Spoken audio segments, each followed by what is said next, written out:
Thank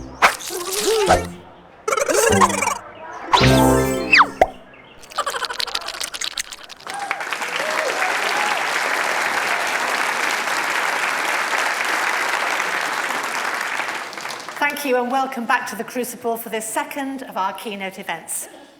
The CMC Creative Keynote this year is sponsored by Magic Light Pictures. Again, our special thanks to them for their invaluable support. And, of course, it's given by screen director and campaigner for children's and young people's rights, Beeban Kidron. Perhaps Beeban's best-known work is directing the 2004 blockbuster Bridget Jones, At the Edge of Reason, featuring Renée Zellweger, Hugh Grant, and a show-stopping performance of Like a Virgin in a Thai prison. That film took Helen Fielding's love-torn, accident-prone heroine to dizzying new heights and more than $250 million at the global box office. But if we could take a peek inside Beeban Kidron's diary, it would surely reveal a life that is anything but hopeless or hapless. July the 3rd, 2018. Big things achieved so far. 12 movie releases, directed and produced. 8 TV movies directed, produced and written. 3 episodes of BAFTA-winning drama miniseries. 10,000 movie clubs set up in schools by co-founded charity. 5 rights campaign established. 1 seat in the House of Lords. Yet Beeban's beginnings certainly didn't seem to suggest a peerage would be on the cards. Of her early life, she said, "I left school when I was 16. I did not understand school, and it did not understand me. But I did grow up in a world of books and a world of stories." She landed a place at the National Film School before carving out a career heading up major projects in TV and film, working in the UK and Hollywood. Her debut was 35 years ago with a documentary called Carry Greenham Home, filmed over a grueling year at the Greenham Common Women's Peace Camp during the anti-nuclear protests. By the late 1980s, she'd also made the leap to scripted features. And since then, she's successfully navigated between factual and fiction, pop culture hits, and more challenging taboo-breaking work. Hers is a CV that simply refuses to be pinned down. For every InRealLife, the piercing documentary exploring what the internet is doing to our children, there's a To Wong Fu, Thanks for Everything, Julie Newmar, the drag queen comedy starring Patrick Swayze. And there aren't many people's IMDb pages where you can find costume drama Victoria and Abdul starring Dame Judi Dench alongside hookers, hustlers, pimps and their johns. And sometimes Beeban has managed to conjure that rare trick of creating truly challenging work that resonates across the mainstream too. In particular, her landmark BBC drama adaptation, Oranges Are Not the Only Fruit. She achieved all this at a time when male dominance across the industry went largely unchallenged. And that same passion and tenacity have also made her a formidable campaigner, in particular as founder of 5 Rights, pushing for children's rights in the digital world, a recurring thread across this CMC. As a crossbench peer in the House of Lords, she also sits on the Communications Committee, and she is a long-time champion of storytelling to young people across the country. Into Film is a charity she co-founded that enables UK schools to run more than 100,000 curated film clubs for 5 to 18-year-olds, encouraging heated post-movie critiquing by young audiences. That initiative was born out of Beeban's belief in the role that stories can play in the development of young people's identities and their sense of what it is to be human. The power of watching something where story, not sensation, is king. How when children are given films with stories that inspire and challenge them, rather than seeing the films as artifacts, they begin to see themselves.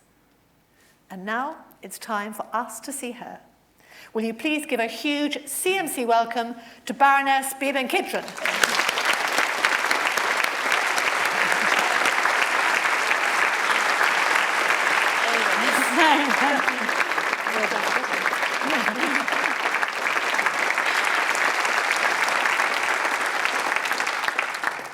I just want to say that my life in your hands Excellent. I can go home already. Now, I'm going to talk about some of the things that Jay said, but I'm not going to be as funny. I'm going to take a little bit longer, and I don't do poetry. So I really apologize for all of those three things.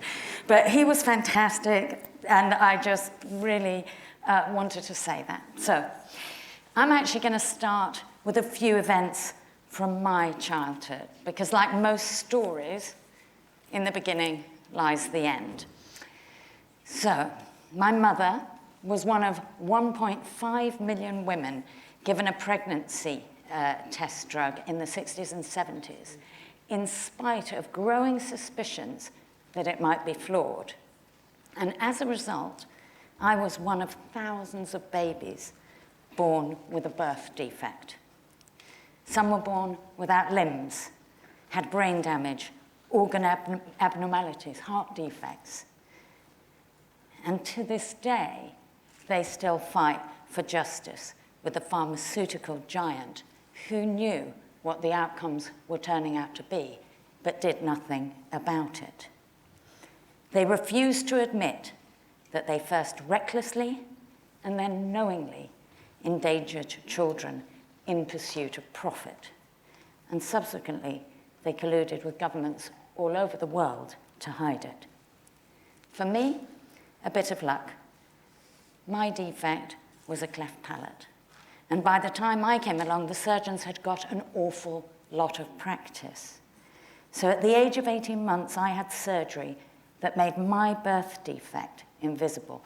So much so that I remain, to this day, a poster girl for dentists all over the world who come and smile with awe at my palate. Nonetheless, the restricted movement of my palate disturbed the delicate ecosystem of nose, mouth, and throat. And by the age of 10, I sounded like a woman 5 times my age with a 60-a-day fag habit. And I was the proud possessor of a fertile clutch of vocal cords.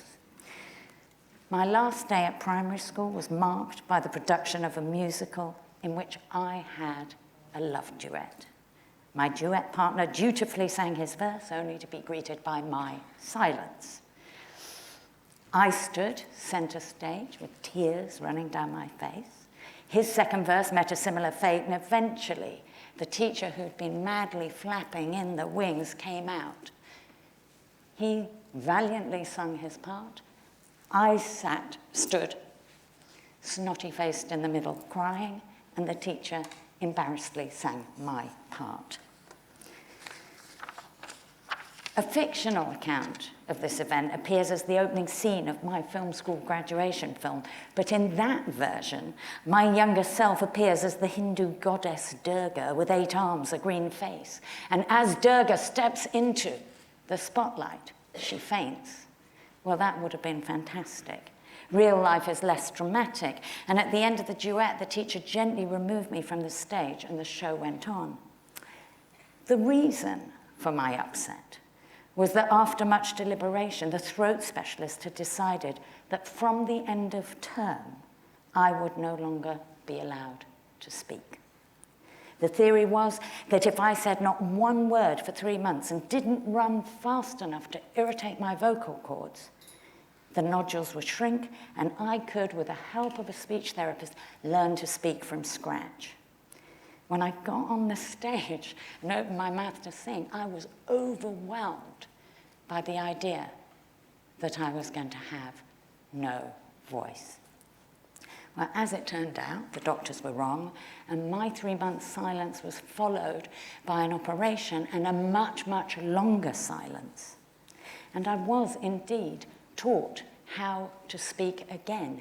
A, E, I, O, U, how, now, brown cow. Got rid of the Yorkshire lilt of my younger self. I arrived at secondary school complete with a horn-like Harpo marks to attract attention and a little notebook here with a pen to answer questions. It was embarrassing. It was alienating. It was, from time to time, absolutely hilarious. But I did learn from my silence to notice who spoke, who listened, and who got ignored. Now, I allude to these early events because in them lie 3 lessons that have actually defined my life. First, that people need a voice. Second, that those in charge do not always have your best interests in mind. And third, I was given a camera. Photographer and family friend Faye Godwin thought that photography might provide an outlet while I had to be still and silent. After a clutch of lousy O-levels, I left school at 16 and went to work for a woman rarely referred to without the prefix legendary. Legendary Eve Arnold had photographed every president since the 1950s, done intimate and infamous portraits of Joan Crawford, Marilyn Monroe, Malcolm X. She went into Harlem in the 1950s.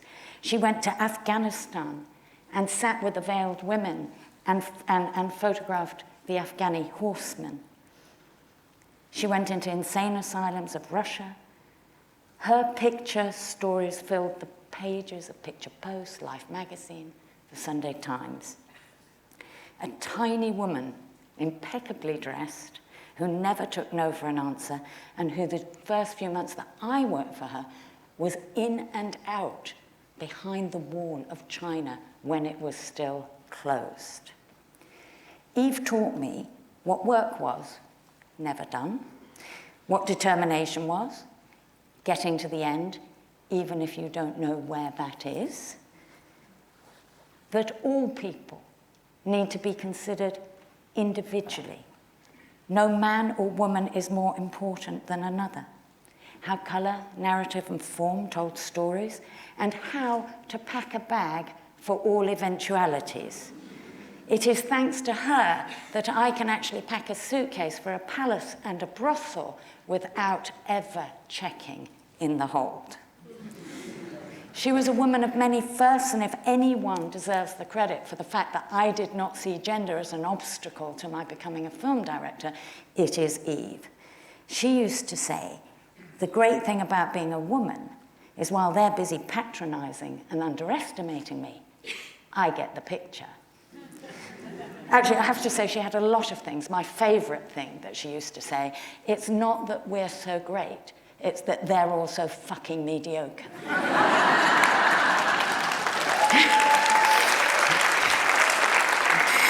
What I learned from Eve was first, it's not enough for people to have a voice. We must also listen. Second, that those in charge do not always have our best interests in mind. And third, that stories matter. People need to identify with stories. People want to see their future selves. People need to feel that they are part of traditions that actually include them. In 1987, Jeanette Winterson published her novel, The Passion. It was and is a remarkable book, and it was the same year that my first feature film, Vroom, had been in the London Film Festival. And for those who are interested, it was also the first film of David Thewlis and Clive Owen, who I had hired, both straight out of drama school. And a few people had written to me and said, you know, I really loved your film, I thought it was very refreshing, whatever they had to say. And in doing that, they had made me understand really early on in my career that creative people need support. When one creative person writes to you and says, you know, well done, keep going, that is like a motor to keep going. So I rang Jeanette. I didn't know her, but we had a friend in common and I gave her a ring. That conversation, which lasted over 2 hours, covered off God, secular faith, I'm trying to think, secular faith, about why humour plays a part in putting the world to rights, and why I had to sack my first assistant director after 3 days because he insisted on calling me the little lady every time he picked up the megaphone. We made, I like that, go on. We made Oranges Are Not the Only Fruit, her autobiographical novel, into a TV series the following summer. A writer who'd never written a TV script, a producer who'd never produced a TV program, and a director with 3 credits, not one of them was TV. The BBC crew were on and off strike all summer, so our production was a little bit jagged. And although we had everything we needed, we did not have one thing extra. Every single prop, location, and even shot that we shot is in the final film. And when we showed the first episode to the channel controller, he stood up at the end and he said, "It's not very BBC, is it?" He left the room and we never saw him again. Mary Whitehouse showed a little more interest, trying her very best to get on Orange's band. You know, teenage lesbians making love, Pentecostals performing an exorcism on screen, and a 7-year-old in a lead role of a series that included talk of fornication, abhorrent sexual practices, and had the temerity to make fun of a pastor. It was literally more than she could bear. And it fell to me to defend what we had made, and beleaguered as I was by the outcry that she managed to get going around the series, I was actually more furious that Oranges was being characterized as relevant only to a specific sexuality in a fringe religious community. Not so. Jess was a role model for any young person who felt they didn't fit. In the nearly 30 years since Oranges was first shown, scores of men and women have written or told me that Oranges helped them come out to themselves, to their parents, to their communities. But hundreds have said it made them brave enough to do the thing they wanted, to be the person they wanted to be, creative rather than safe, move on rather than suffocate, be powerful rather than acquiesce. As a creator, in any medium, you are a role model. By the time I was in my early 30s, I was living and working in America. I'd just made a love story starring Marcello Mastroianni, Shirley MacLaine for 20th Century Fox, and they were both already in the 70s, and that was considered too late for love. But we made the love story nonetheless. But as was my habit, I was making a documentary while waiting for the go-ahead on my next movie. The documentary was about prostitution in New York. The film I was waiting to make was Tu Wong Fu, in which Wesley Snipes, Patrick Swayze would star with John Leguizamo as 3 drag queens who get stuck in Nebraska. The film was being produced by no less a figure than Steven Spielberg. So when I found out, to my surprise, I was pregnant, it was he I had to call. Almost immediately after he picked up the phone, there was an enormous crash. It turned out one of his children had been reaching to get a jar and pulled down jar, table, bench, everything on top of it. Stephen's slightly unbothered kids seemed quite a good segue for the conversation that I was trying to have. And his delight and congratulations did not quite appear to grasp my situation. I was pregnant and I could not get insurance to direct the film, a film that I'd worked on for many years and was patiently waiting to start. And Stephen was perplexed. He said, "I've made many films. I have many children.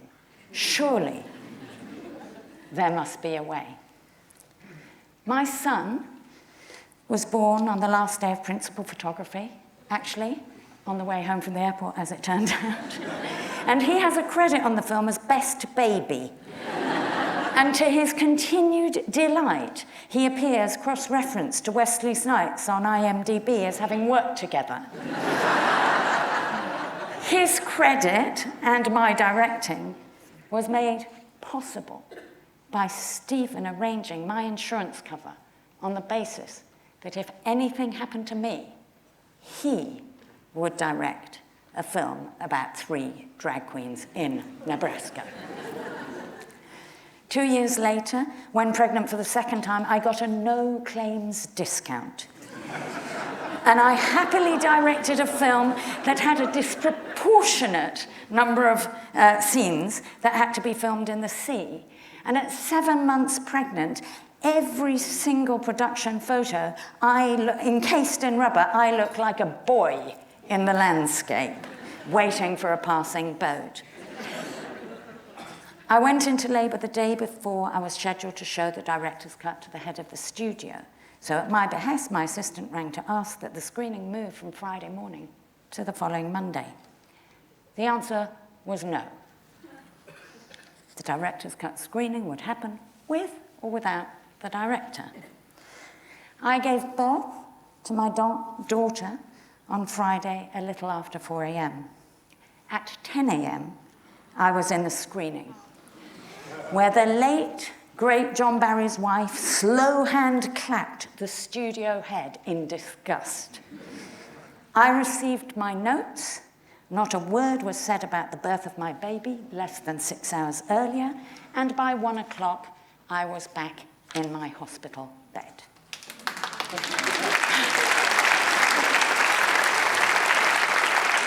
Now, I really have to be clear. I would not do that now. In fact, I would try and prevent another woman doing it. And very likely, I would either take to court or more probably punch the lights out of anyone who put a woman in that insidious position.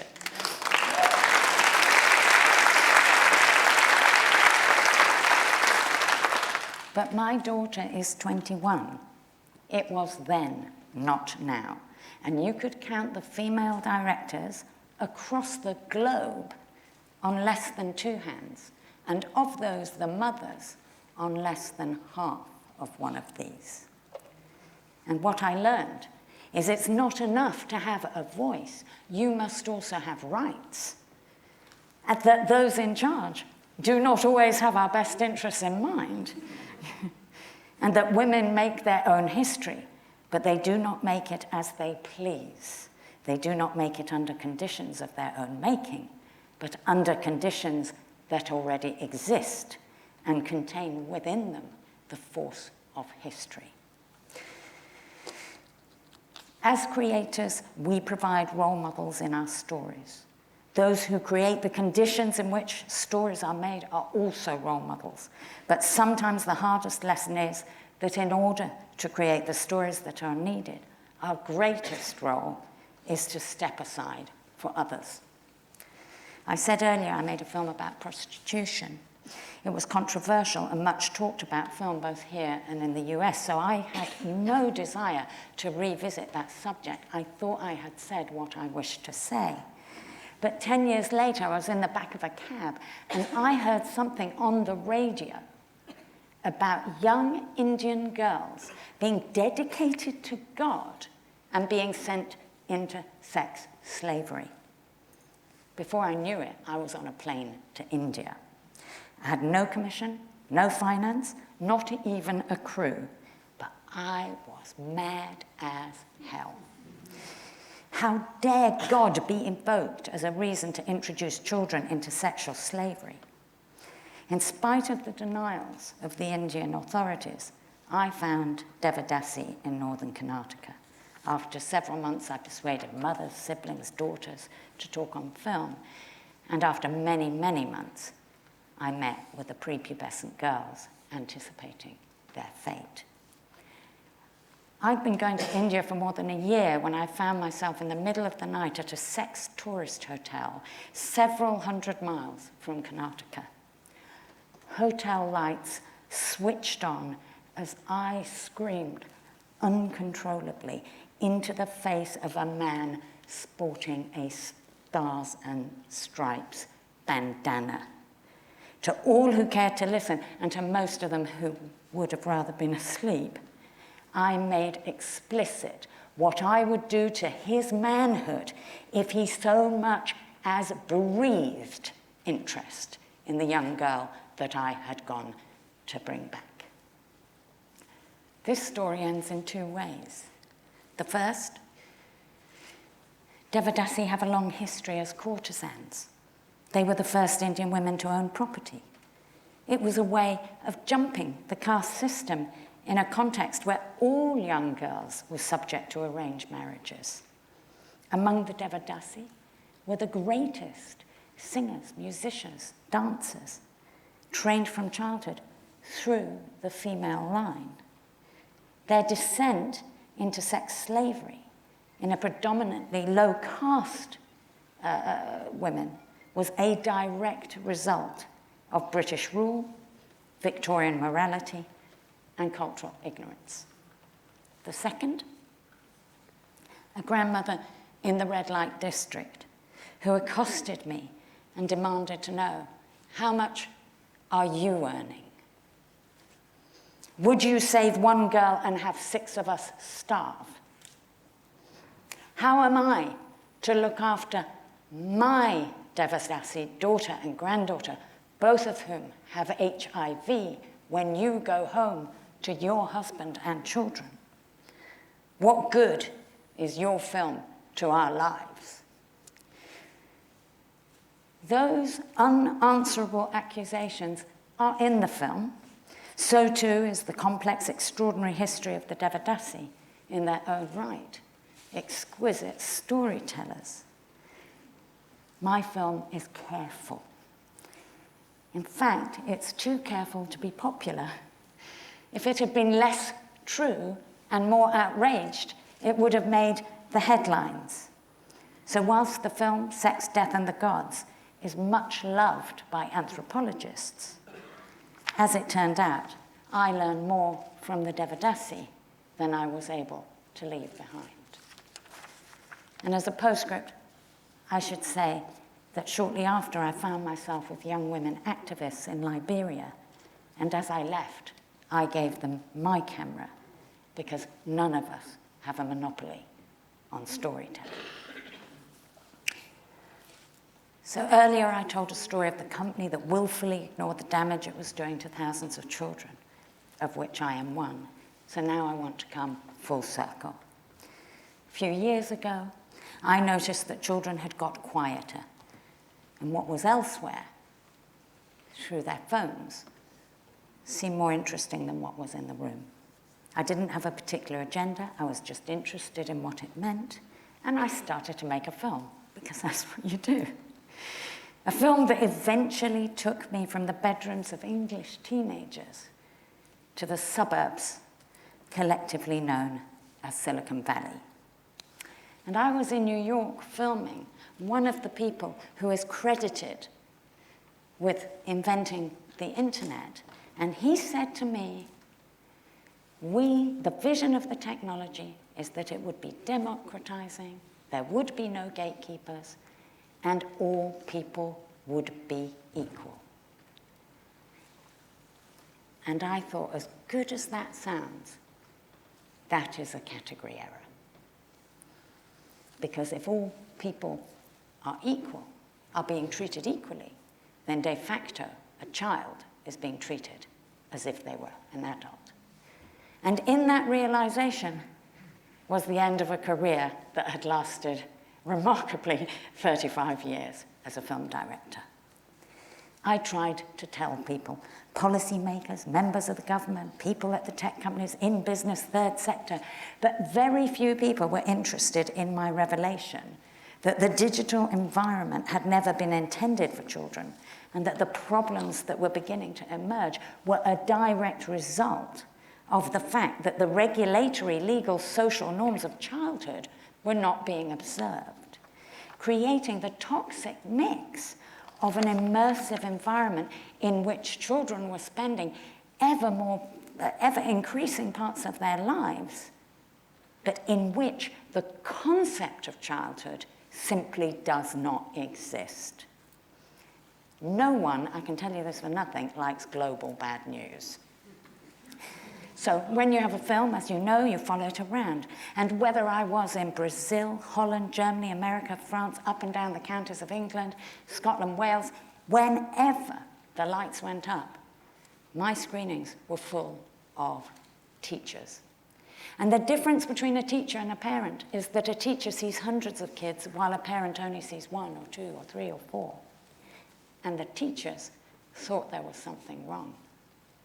The teachers who came in droves asked me to go and speak in their schools, and I did. I did for months. All over the world, I talked to hundreds of children and thousands of children, probably. And we talked about bodies and sex and gender and bullying, about confidence and overexposure.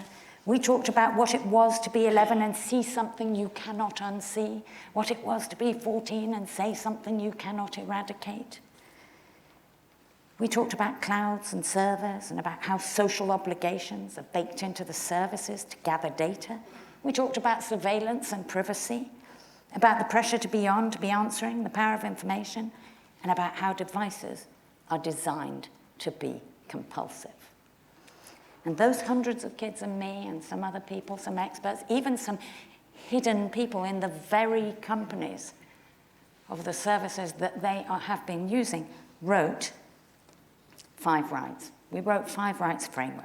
A framework that would transpose the rights of children to the digital environment. The right to remove what you yourself have put up. The right to know who, what, and why your data has been taken, shared, stored. And within that, the right to object.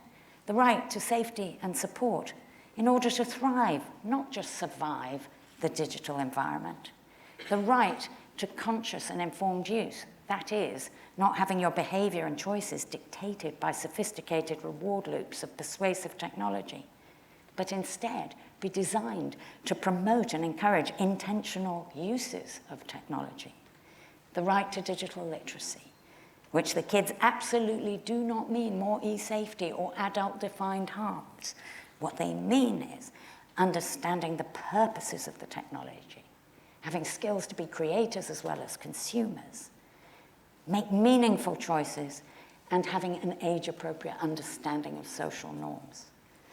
Now, 5 rights has gone from strength to strength, and I'm actually going to encourage you to all visit our website and become signatories as individuals, as organizations, to actually download the Disrupted Childhood report we published a couple of weeks ago. Because what I wanted to say here now is to make a bigger point, which is while the digital environment was not and is not designed with children in mind, the answer is not to ban them or block them, not to take a censorious attitude towards time and content, not for you to all compete to gamify the things that you make. The point is to build a digital environment that does have them in mind, an environment that will inevitably be as complex and flawed as all the environments in which children grow up, but not one that has at first recklessly and now knowingly endangered children in pursuit of profit and then colludes with governments to cover it up. Here at the Children's Media Conference, you will have spent your days thinking about new formats, distribution systems, how to grab attention of children, how to stay relevant, maybe even how to stay in business. What I ask is that you add to those questions some others. Why, what, how, who with, and for whom. Everyone in this room is a role model. What you make, how you make it, who you involve, what the conditions are that you create for others, whom you listen to, and who you give way for. At the end of last year, 5 Rights ran a workshop with BT and asked 12 children aged between 9 and 13 to participate. Day 1, children chucked out every single thing that the 30 top designers at BT put to them. Day 2, the children patronizingly said it was a little better and might be of interest to their little brother. Day 3, they showed interest in one of the 3 remodeled proposals. The workshop was a wonderful success. The exhausted and terrified engineers, UX designers, head of IT, product development research were knocked out at how far they had to travel to meet the needs of children. And they were further amazed to realize how much time, money, and expert resources had been saved by the presence of 12 young children. But the last word goes to an 11-year-old girl who, before going home, wanted to thank us for the best 3 days of her life. And I asked why.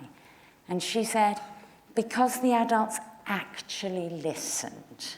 And when I laughed, she actually told me off quite sternly. And she said, no, adults don't listen to children. What they do is pretend they're listening, and then they say what they were going to say anyway. Or they don't hear us because they're too busy looking at their phone. What I have learned is, first, it's not enough to have a voice. We must have rights and fight for the rights of others who must also have a voice in determining their future. Second, those in charge do not always have our best interests in mind. And third, that it's not how to use a camera that's important, but what you use it for. Thank you.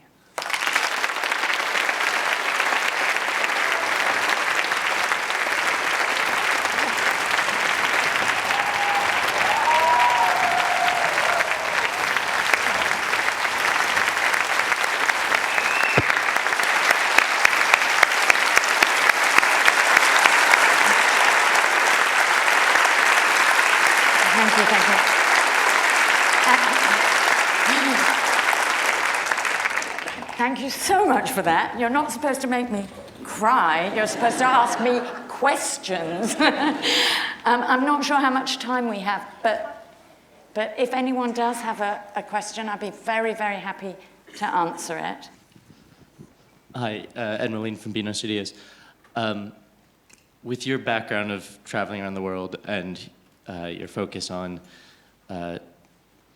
the safety of kids in the online space, one of the great things about being online is you reach a global audience. But how do we decide what is appropriate for kids when a global audience incorporates so many different cultures and so many different standards across those cultures? Well, without getting too technical, because I could drive you all crazy, is actually, I have, in my role as a member of the House of Lords, brought in a sort of a data design code that is based on some really fundamental principles of what kids need to thrive.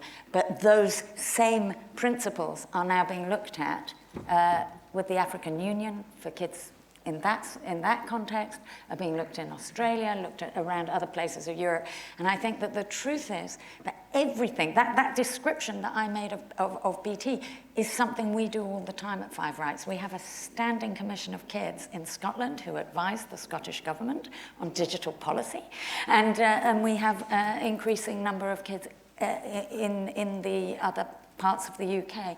And we work with them, and we work out with them in relation to the UNCRC, the Charter of the Rights of the Child, and how things are designed, and we start redesigning them. And these universal standards are really happening at a global level, and it's a big hill, but we are marching up it right now. So I think that on the content side, one always, I just remember the oranges bit, people didn't want that. They didn't, there's a lot of things you make that people don't want. I'm happy to have that conversation. But on the addictive front, on the privacy front, on the having meaningful choices, on the actually deciding what childhood looks online, we don't have a choice. We have a duty. I'm sorry. Hi. Beeban, thank you very much. That was inspiring and beautiful and really moving. I want to ask you how conversations are going, if they are going, with the big tech giants and the platforms. Are you talking with them, and are you getting a hearing? I think it's interesting. Talking to them and getting a hearing may be two different things. I'm talking. Yeah, I'm talking to them. I'm not the only one, but I'm one of many. But I think what's been interesting in the last year is that, For the last 5 or 6 years, I really felt like I was the salmon swimming upstream, and it was really hard to get people off the safety piece and off the, everybody, the kids are all right, they got too fast thumbs, and actually try and look at it as saying, hang on a minute, we've pushed back 150 years of things we fought for on behalf of children. And we have to start reinventing them in this new space.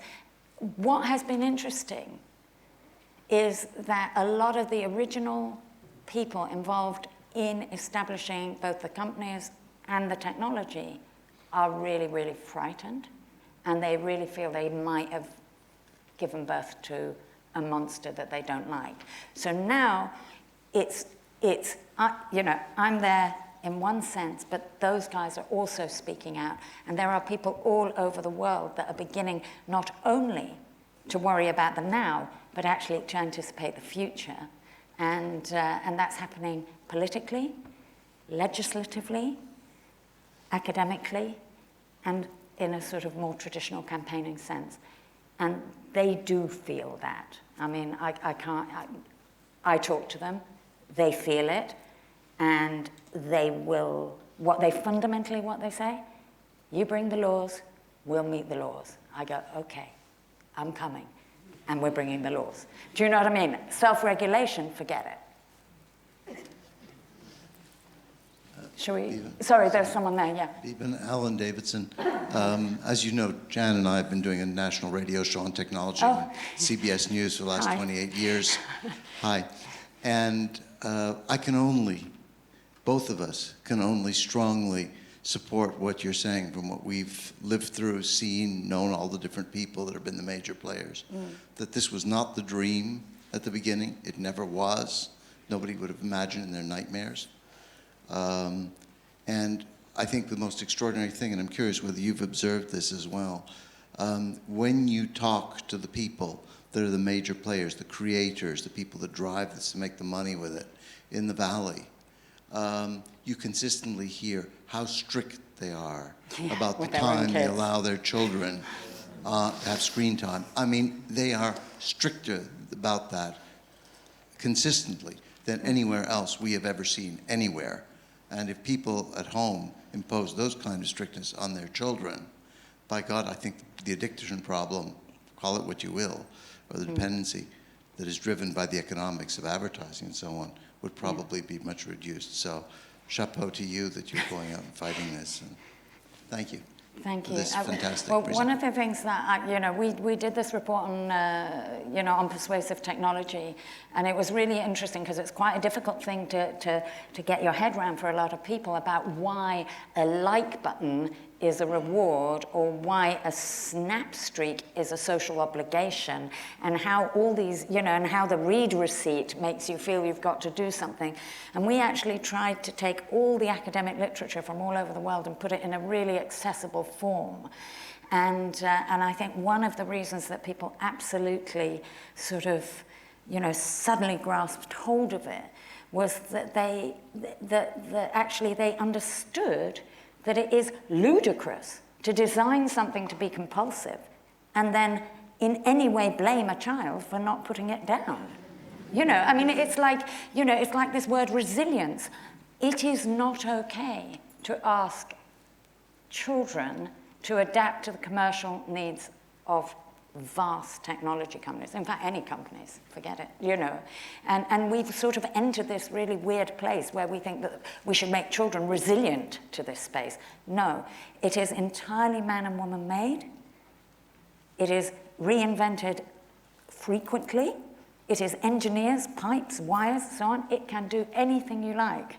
And this is what it's choosing to do. And so it's actually about corporate will and about political will and about the bottom line. And I think that we are coming to a point where where the reputation versus the bottom line, we're going to win. Yeah? And the sorts of work we're doing about establishing standards is probably a bit sort of boringly technical, but it literally is reverse engineering. It's like saying, instead of everything being open and private, open, the privacy settings, and you have to make it private as a kid, like that. And then when you go away, it goes open again, so you have to do that again, yeah? okay, if someone's under the age of 18, the code that I've introduced will say private by default. Private by default. They can open it. I actually believe in agency. I believe in kids, and I believe in them even transgressing. But let them open it. Do you know what? 95% of people, children or adults, never change the factory setting. There you go. That would in itself, one thing, transform the lives of children if they had that default privacy. It's not an engineering problem. And then the last thing on that I would like to say is geolocation. Yeah? When is it in the best interest of a child to share their past, current, or predicted location for commercial reasons? Never. Never. No one, not any tech giant, and I have met some of them, has ever been able to answer that without looking at the floor. Yeah? And I say, there's a really simple thing. But millions and millions and millions and millions of kids on a daily basis tracked everywhere they go and sold to and gather their data and are understood as being a particular kid, a particular personality, a particular socioeconomic group, etc., etc. But there are things we can do, and we will do them. Shifting track a little bit, if I could take you back to Oranges particularly, and also given your role co-founding Into Film, thinking about the function of that to widen young people's access to film, I wondered if you had anything to say about the way that girls particularly are served by the children's television and film industry. Whereas the equivalent, Oranges wasn't a children's media program, obviously, but it did, as you say, speak to children and young people as at a particular age. And I wonder whether you could, whether you have any comments about that.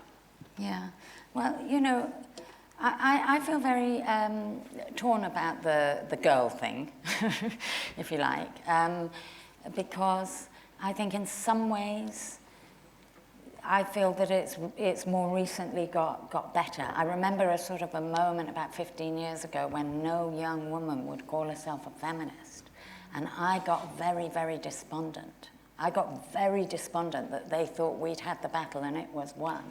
And I was looking around my life and the lives of the people who I make films with and about, and it didn't feel very won to me, yeah? So actually right now, I feel, that there is a moment in which actually, there is a bit of a flexing of the muscle, there is a little bit of identifying around gender. But I have to be honest here and say,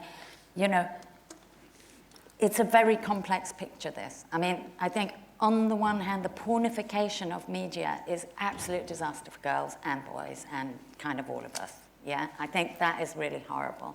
And I am someone who is sort of insanely liberal in most ways, yeah?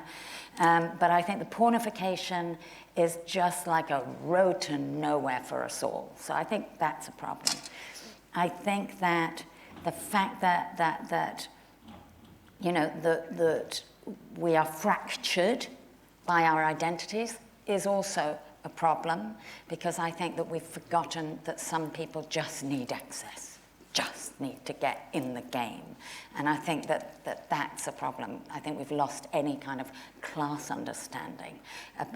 There's the very, very, very, underprivileged in policy, yeah, that we're always talking about.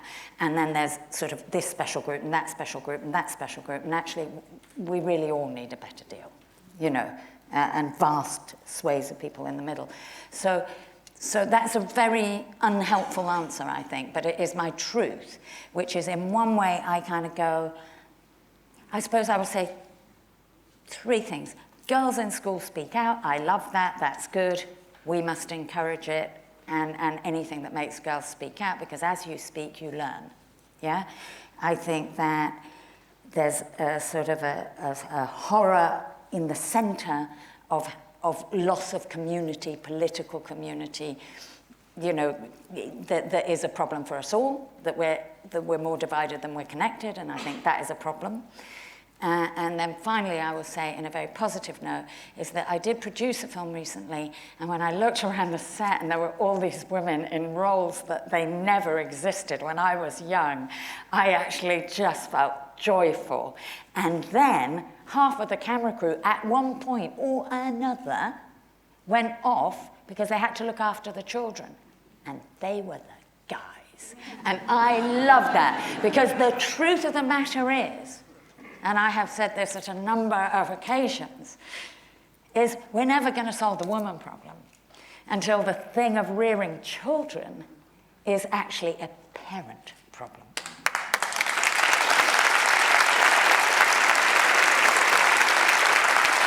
Oh, thank you.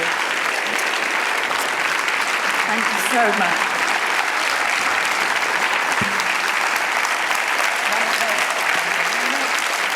Beeban, thank you.